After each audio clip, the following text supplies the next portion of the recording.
This is the True Crime Nation podcast with your hosts, Todd and Brian. If you're enjoying the show or have suggestions for future shows, you can email us at truecrimenation@outlook.com. And as always, let's start the show.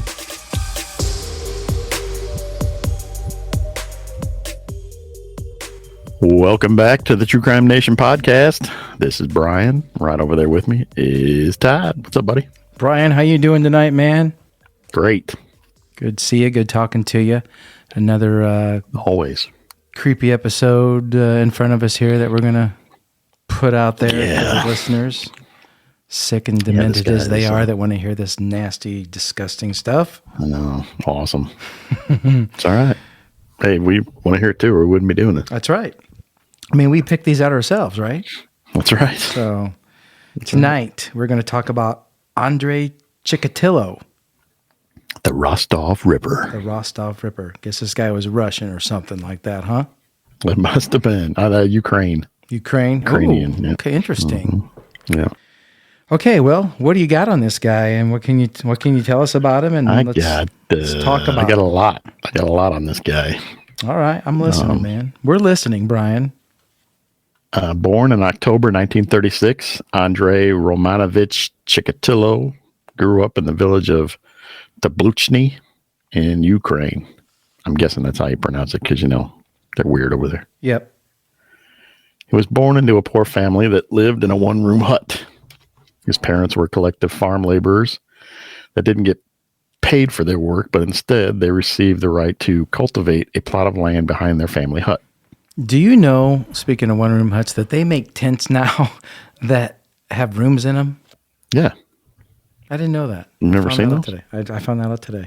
Yeah, they're pretty cool. Fun fact. But anyway, sorry about that. Expensive. Yeah.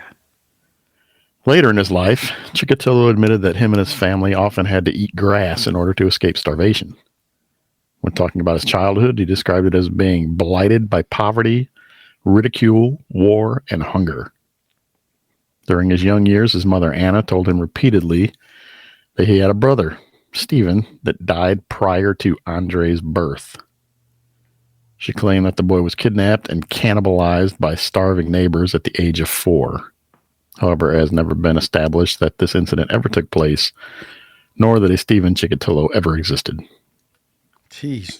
And why would you tell your kid that? Yeah, that's messed up. I don't think that's true. But if they had to eat grass, can you get nutrition from eating grass? I guess it depends on what grass it is. I mean, cows eat grass, right? Yeah. Yeah, you don't.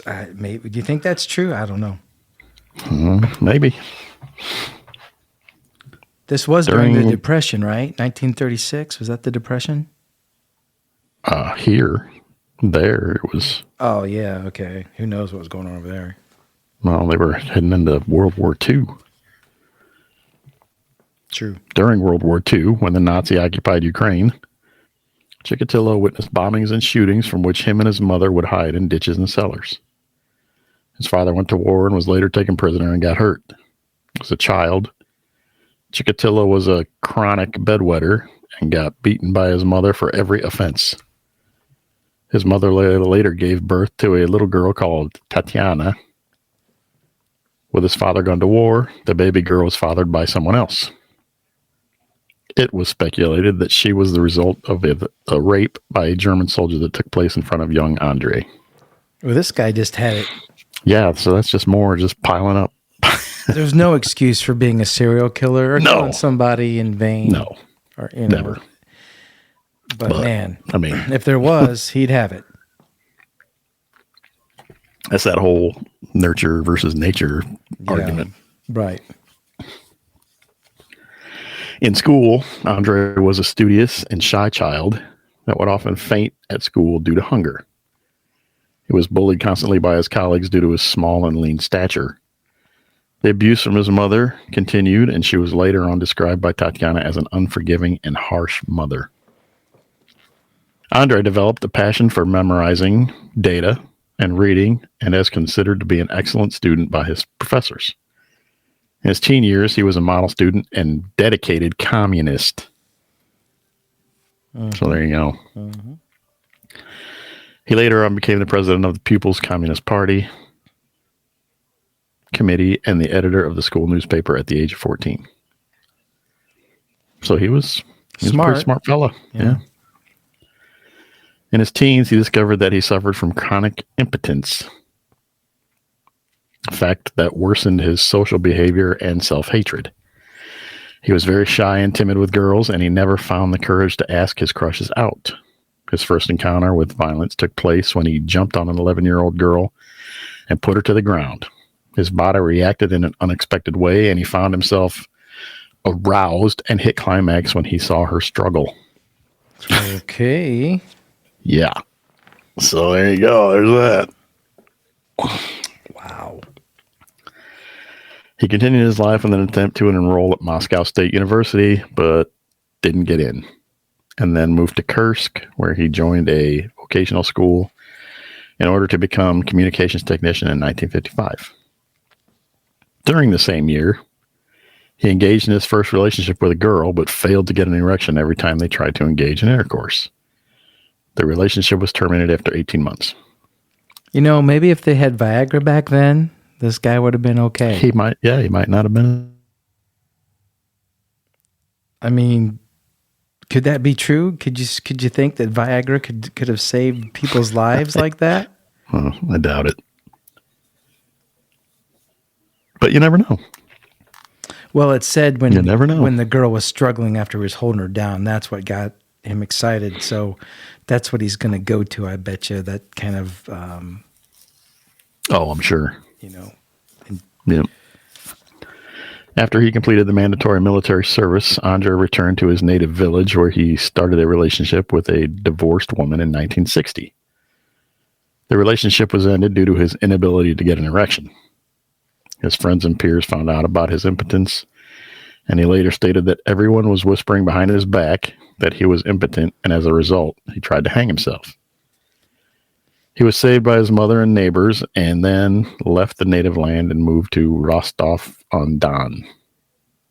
Rostov-on-Don. They should have just let him go, apparently. Yeah, they should have just let him hang himself. Finally, in the year of 1963, Chikatilo married a Fedosia Adnacheva. 2 weeks after he met her, their sex life was minimal, and she only managed to get pregnant by getting inseminated manually. They had 2 children, Ludmila and Yuri. In the 1970s, he obtained a degree in literature and philosophy. I'm going to say that's philosophy. Philology? I think is that a typo? Is that a real thing? Well, I'm looking. Hold on. Sorry. I got sidetracked. Philology? I don't know. Philology. I don't know if that's a thing or if it's a typo. I'm going to look it up. Oh, well. Philology at the University of Rostov, and then began his career as a teacher of Russian language and literature. Philology, the branch of knowledge that deals with the structure, historical development, and relationships of a language or languages. Well, there you go. So, yeah, it is real. Well, there you go. He was a teacher of Russian language and literature. Okay. As a teacher, he was largely ineffective. That's not what you want to hear about a teacher. What? He was largely ineffective, not due to a lack of knowledge, but to his awkward behavior. He would often get bullied by his students and was unable to maintain discipline in the class.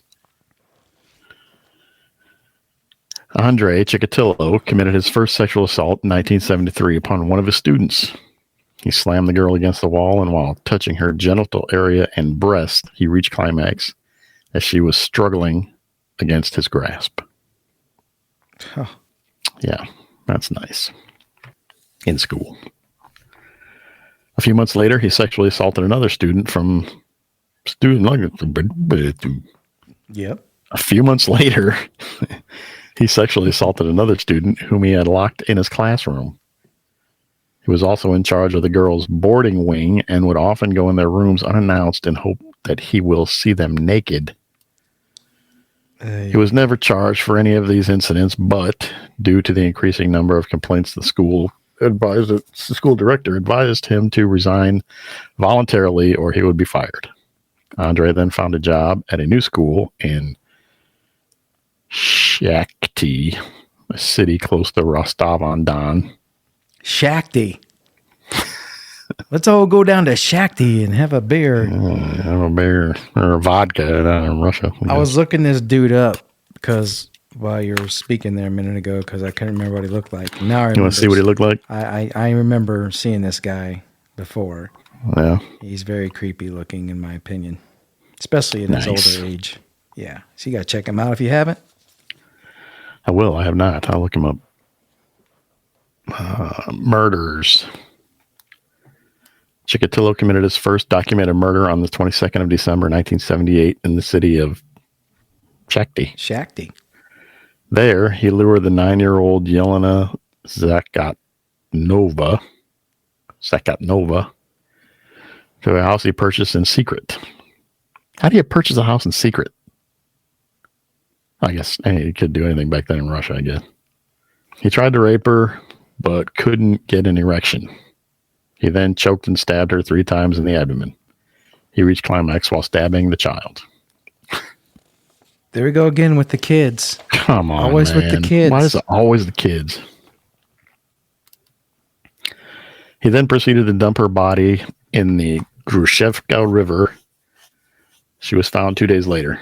Despite the fact that there was evidence linking Chikatilo to the crime, including people giving a description of a man resembling him and bloodstains found near his house, Alexander Kravchenko, a man that served prison time for raping and killing a teenage girl, was arrested for the crime, although he had a strong alibi.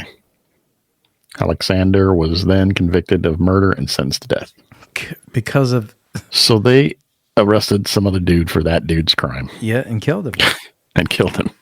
Yeah, they got their justice. Yeah, they got it. They didn't have to worry about it anymore. They got it done. I think you should play that little tune for us. For the Russian fucking police.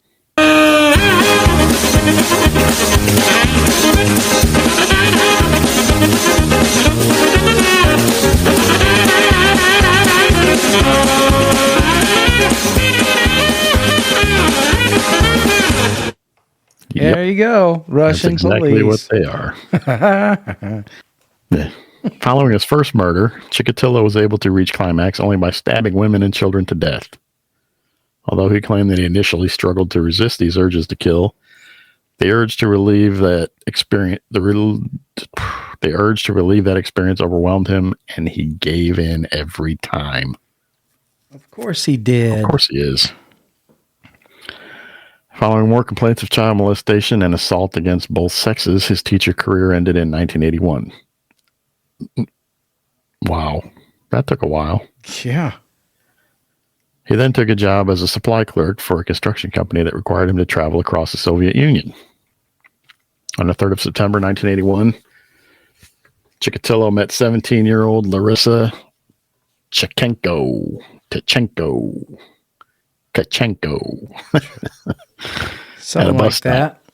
He later confessed that he lured her in a near forest under the pretext of drinking vodka and relaxing. As soon as they got there, he pushed her to the ground and tried to rape her. Again, he couldn't get an erection, so he strangled her to death. Without a knife, he mutilated her body with his teeth and a stick and covered her body with leaves and old news pages. Her body was found the next day. With his teeth and a stick. You know how much work that would be? The guy's a freaking vampire, man. He's a zombie. Something. He is a monster. He is a literal monster. Wait till you look at the guy. You're going to go, yeah, I remember him. Creep. On the 12th of June, 1982, 9 months after Larissa's murder, Chikatilo met 13-year-old Lyubov Buryuk. As they walked on the sidewalk together, as soon as they got to a more secluded place, he pushed Lyubov in the undergrowth and killed her by stabbing and slashing her to death.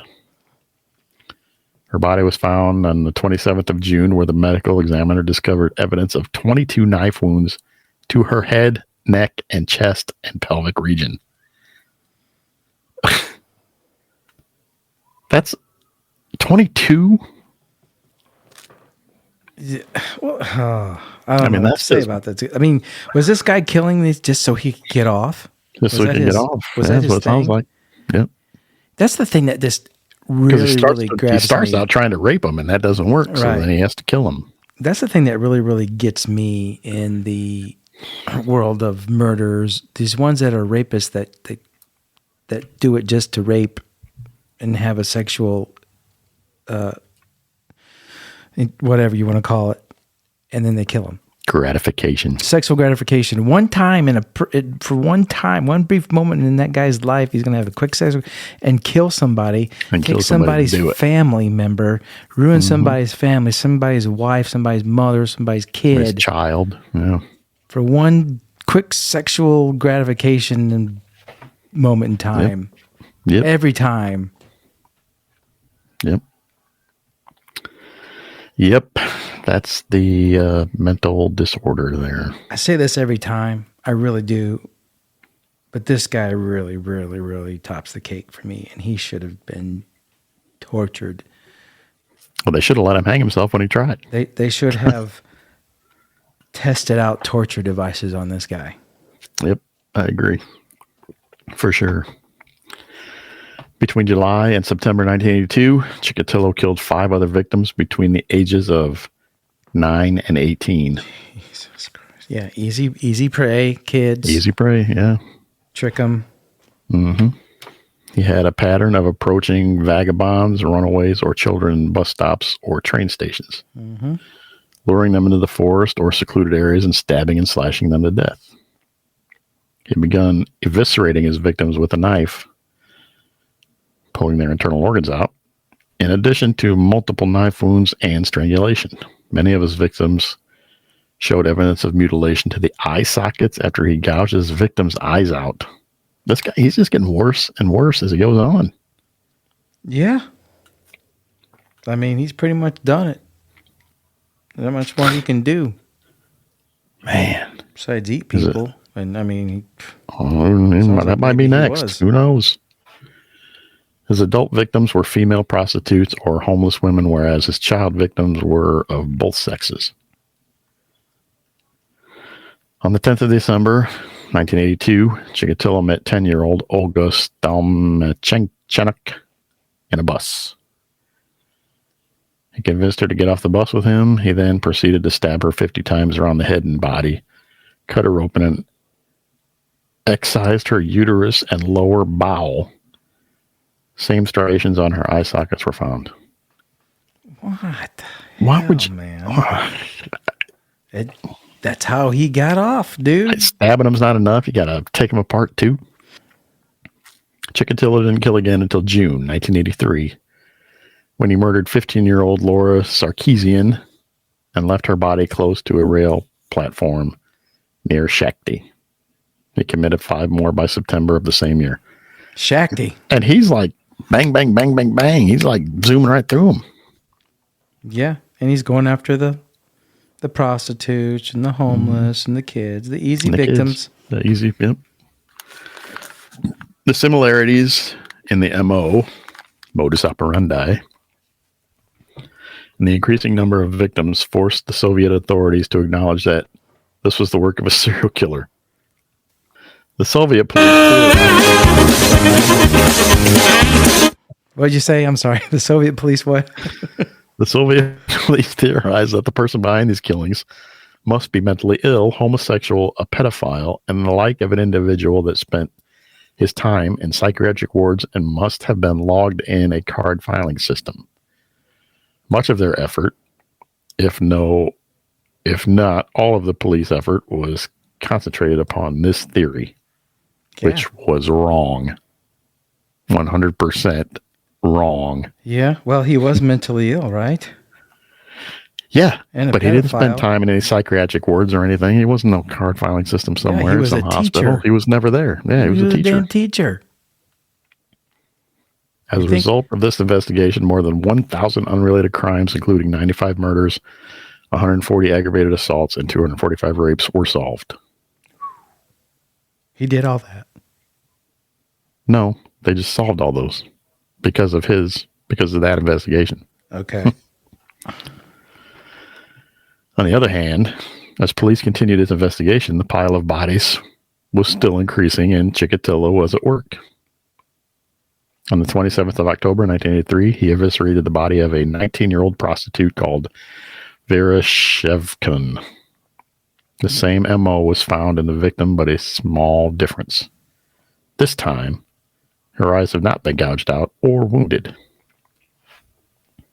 2 months later, on the 27th of December, Chikatilo lured off a train a 14-year-old boy named Sergei Markov. He then murdered him at a rural train station. Sergei was emasculated and shoved over 70 knife wounds in his neck and upper torso prior to evisceration. So he cut his wang off. Is that what that means? That's what I'm guessing. Yeah, I think that's what that means. In January and February 1984, Chikatilo proceeded to kill 2 other women in Rostov's park. On the 24th of March, he killed 10-year-old Dmitry Plashnikov. Several witnesses saw him walking with the boy previous to this murder and were able to provide the police with clear, accurate descriptions of Chikatilo. On the 25th of May, Andrei Chikatilo killed a woman called Tatiana Petrosin and her 10-year-old daughter, Svetlana. She got a mom and a daughter. God. How did he do anything else? He couldn't have been doing anything else but killing people. By the end of July, he had killed 3 further young women between the ages of 19 and 21 and a 13-year-old boy. I'm not keeping a tally here, but that's a lot. That's a lot. On the 2nd of August, he killed a 16-year-old girl named Natalia Golos. You know what? It doesn't matter. Yeah, you're doing on the fine 7th of August. You really are. You're pronouncing them great. I'm trying. I'd be slaughtering the hell out of these things. On the 7th of August, he killed 17-year-old Ludmila Alexeyeva. She suffered 39 slash wounds before he mutilated and disemboweled her. He intentionally inflicted wounds on the girl that he knew wouldn't be immediately fatal. Her body was found the next day with her upper lip inside her mouth. So either she bit it off or he cut it off and stuffed it in her mouth. I'm just trying to figure, like, so if he didn't kill him right away, why didn't people hear him screaming and stuff like that? You got to remember, this is Ukraine. Russia, Ukraine, yeah. And this is back a while ago. Yep.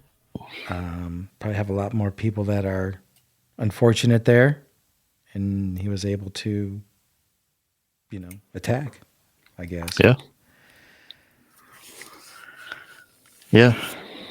And there's, again, no cameras, no cell phones, no nothing. So. Yep.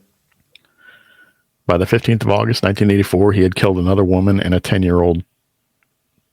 After another 2 weeks, the body of an 11-year-old boy was found just a few yards away from where the body of Alexeyeva was found a month before.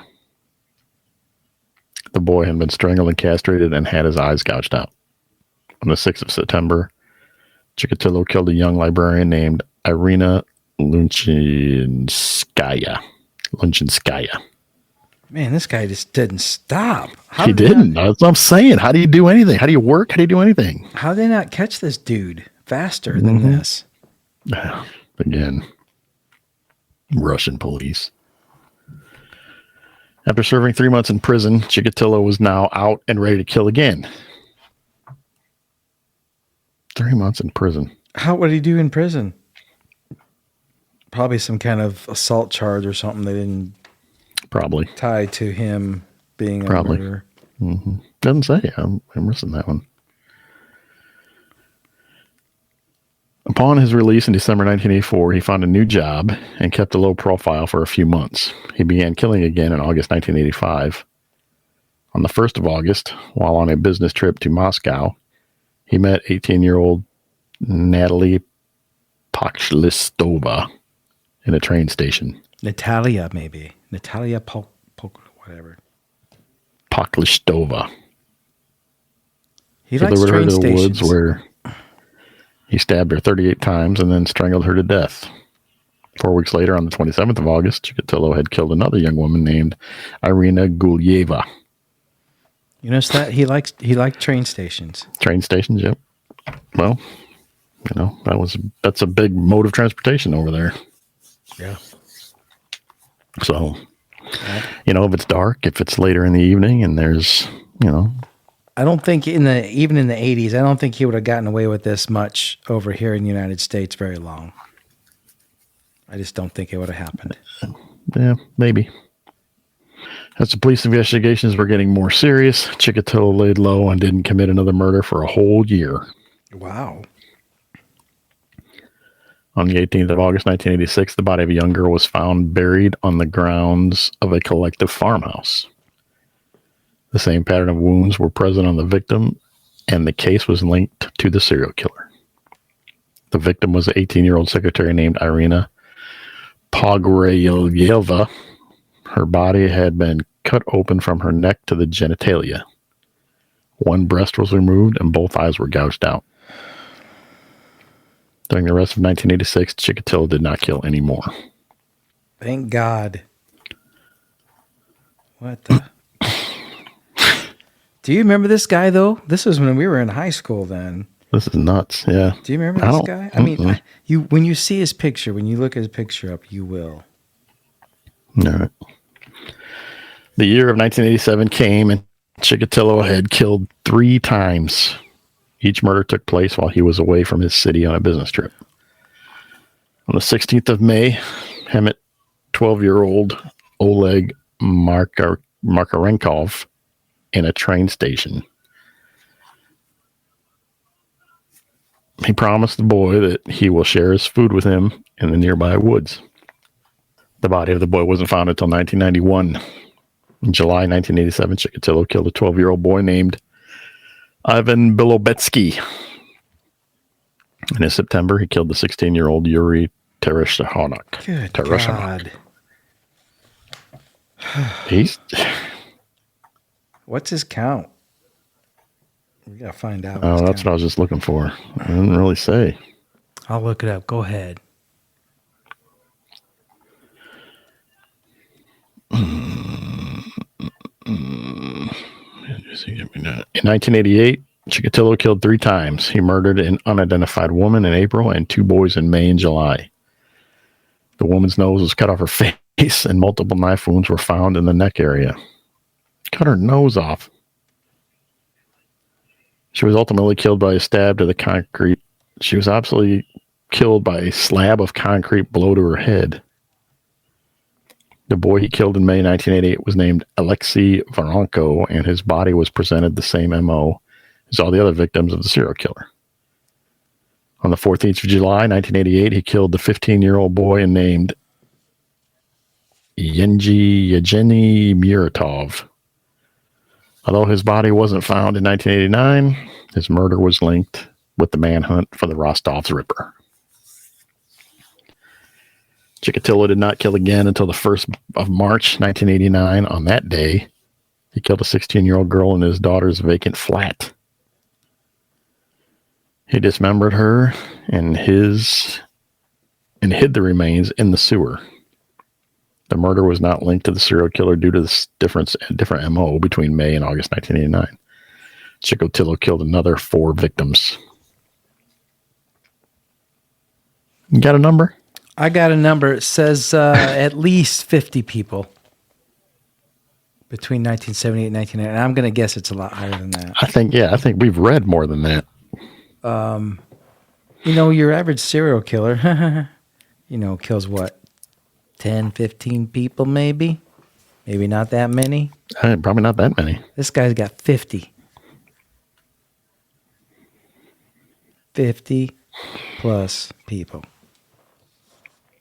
On the 14th of January, 1990, Chikatilo encountered 11-year-old Andrei Kravchenko outside the theater. His emasculated and mutilated stabbed body was found in the following month. 7 weeks later, on the 7th of March, Chikatilo killed the 10-year-old boy Yaroslav Makarov. His body was found the next day. Andrei had killed 3 further victims by August 1990. On the 4th of April, he killed 31-year-old Lubov Zuyeva. Her body was found in August. On the 28th of July, he killed 13-year-old Viktor Petrov. And on the 14th of August, he killed 11-year-old Ivan Fomin. I'm going to guess it's more than 50. You're getting there. You're getting that number, yeah. On October 17th, Chikatilo killed 16-year-old Vadim Gramov and proceeded to castrate him, stab him 27 times, cut the tip of his tongue, and stab his left eye. He was found on the 30th of October. On the same day Vadim was found, Chikatilo stabbed another boy, 16-year-old Viktor Tishenko, 40 times. Oh, and by the way, these 50 or plus people, most of them were teenagers or younger. So, I think this guy tops. I think he tops the cake. I think he's there. I think he's at the top. Yeah. I think he. His final murder was the 6th of November, 1990. He killed and mutilated the 22-year-old Svetlana Karostik. This was his last victim and the one that led the police to his capturing. Chikatilo was arrested on the 20th of November, 1990 and confessed to the murders on the 29th of November, 1990. He was then brought to trial in Rostov in 1992 and charged with 53 counts of murder and 5 sexual assaults against minors. On the 15th of October, 1992, Judge, I'm not even going to try that one, found Chikatilo guilty of 52 of the 53 murders and sentenced him to death for each murder. He was sentenced to death plus 86 years. On the 14th of February, 1994, Andrei Chikatilo was executed by a single gunshot behind the right ear and was buried in an unmarked grave at the prison cemetery. 1994. Just shoot him in the back of the head. He probably really didn't. They should still be doing that. He didn't feel anything, though. On TV. They should, I say burn him. Burn him alive. No, somehow, but it's just got to be painful. Tie him to a stake. Tie him up, like on a crucifix and just burn him from feet up. Yep. This was the sad, horrific, full of terror life of Andrei Chikatilo. Even today, he is considered to be one of the most prolific serial killers in history. He's got to be has anyone killed more people than him? I think he's the most prolific. Have they talked about any other serial killer? I mean, do we know of any other serial killer that we've talked about or not talked about? I mean, it's killed more than 50-some people. We've covered a couple that have done around 20 or 30, but no more than that. And not that fast, not in that kind of succession. I mean, this guy was way worse than Ted Bundy, in my opinion.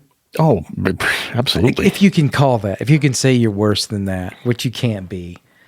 Yeah. Really, you can't be worse than that. I mean, they're all bad. They're all shit stains on humanity. The sad thing about it is, to me, is that most of these people are men. The serial killers are men going after helpless victims like women and kids. How do you fight that? Or hookers, and nobody's going to care if they're gone anyway. Yeah. I mean, I hate to say that, but it's true. I mean, there's still people. That's why most of them go after prostitutes, because nobody's going to miss them. Yeah. At least not right away. Their pimp's not going to go up to the police and say, hey, one of my bitches is not coming to work. Exactly. Exactly. You guys need to check this out. Right. So. Man, what a sick son of a bitch. Yeah, I'd say he's probably the worst one we've done so far. Yeah, look that guy up while we're talking here real quick. Oh, yeah. See if you recognize this dude, this cat.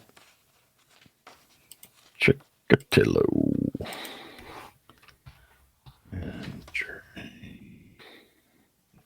Where do we find these guys? Jesus. Andrei Chikatilo, killer. Oh, yeah. You remember him? Mm-hmm. Look familiar? He's got that psycho look to him, those psycho eyes. Sure does.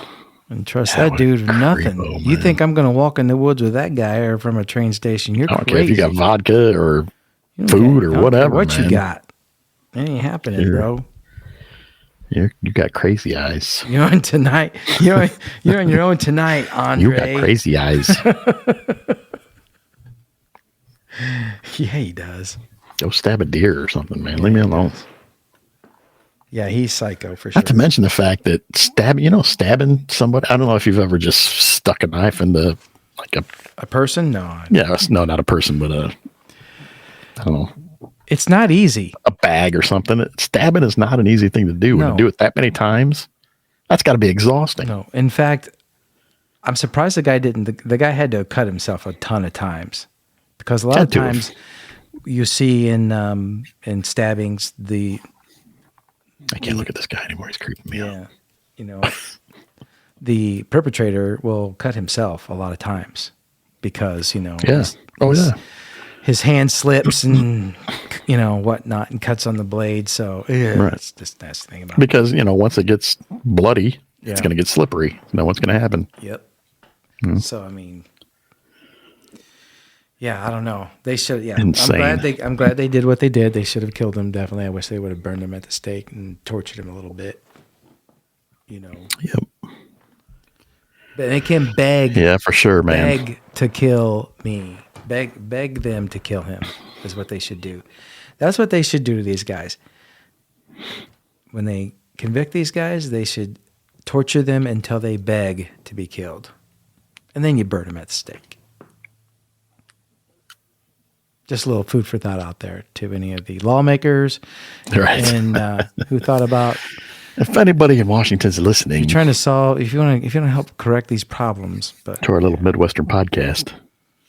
Yeah, but like we said, technology prevents a lot of that nowadays, and I don't think that guy would have got away with it over here. He wouldn't have got away with it that long, I don't think. But no, he would have done. He could have done it quite a bit, but yeah, what a psycho, man! Mm-hmm. These people, I don't know where they're coming from. Ukraine, apparently. Yeah, maybe they're not. Cool that's terrible. I'm sorry. Shouldn't be laughing. That guy's crazy. But he's dead. You know what? It happened a long time ago, and I feel for the families of his victims, but man, what a nut job. Yes, he is. Yes, he is. And with that, we'll wrap this episode up. It was cool hanging out with you. And always fun. This demented, sick individual. I hope we don't top that one, but you never know. We'll probably find someone even sicker. Yeah, who knows? There's probably a ton of them out there that can top him. That's the sad part. If you guys are enjoying the show, send us an email. What's that email, Brian? TrueCrimeNation@outlook.com. Get a hold of us that way. Instagram, Facebook, we are everywhere. Twitter. Yep, reach out and say hello. And if you got a crime that you'd like us to do an episode on, or a serial killer or something like that, if you guys have some ideas for us, let us know. Yeah, absolutely. All right, man, we'll get out of here. Brian, good hanging out with you. Thanks for listening. And remember, monsters are real.